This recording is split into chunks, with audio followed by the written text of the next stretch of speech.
Ne dit-on pas souvent que un chef n'est jamais respecté chez lui?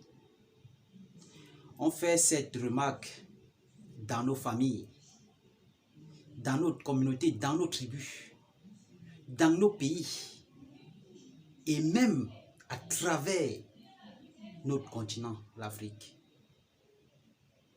Mais il y a une chose qu'on oublie, c'est qu'un chef reste un chef, même en caleçon.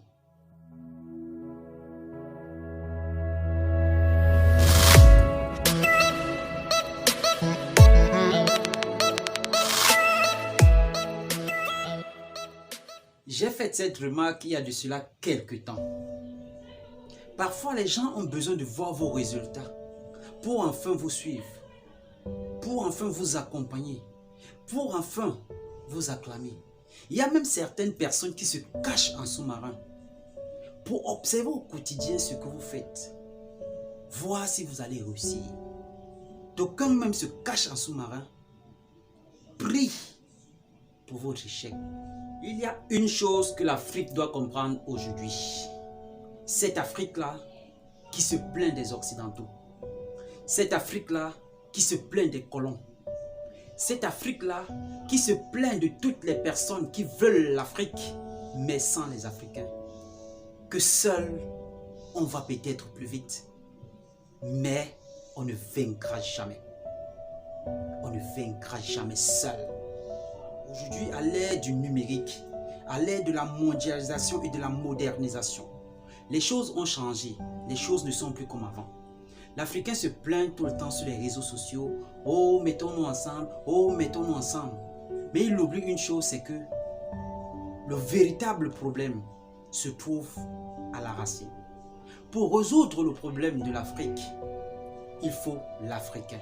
Parce que le problème de l'Afrique, c'est l'Africain lui-même. Observons dans nos familles. Nous sommes divisés. Dans plusieurs familles africaines, il y a de la division, il y a de la jalousie, il y a de la zizanie. Ça ne marche pas. Mais ne dit-on pas tout le temps que l'union fait la force? Pourquoi dire quelque chose et faire le contraire? L'Afrique doit s'unir, l'Afrique doit s'unir. Résolvons d'abord ces problèmes à l'intérieur de nos familles, à l'intérieur de nos communautés, avant de se placer au sommet mondial pour faire appel aux Africains. Tant que le problème ne sera pas résolu au niveau de la racine, l'Africain restera toujours ce pays-là, ce continent-là. Ce qu'il faut comprendre, c'est que aucun homme n'a été puissant seul dans ce monde. Aucune entreprise n'est arrivée au sommet avec les efforts d'une et une seule personne. Il faut comprendre ça. Aucune communauté ne se fait seule. Alors cessez de pleurer. Allez résoudre le problème à la racine. Allez vers les familles. Allez vers vos familles. Vous allez vous plaindre aujourd'hui alors que le véritable problème, c'est vous. C'est l'Afrique le problème. C'est l'Afrique le problème.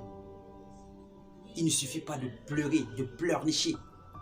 Il faut poser l'action. L'action qu'il faut. Allez résoudre les problèmes qui sont chez vous. Allez résoudre les problèmes qui se trouvent dans vos familles.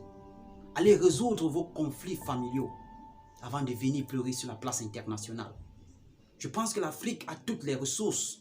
Je pense que l'Afrique a toutes les compétences. Je pense que l'Afrique a la main d'œuvre pour sortir du chaos.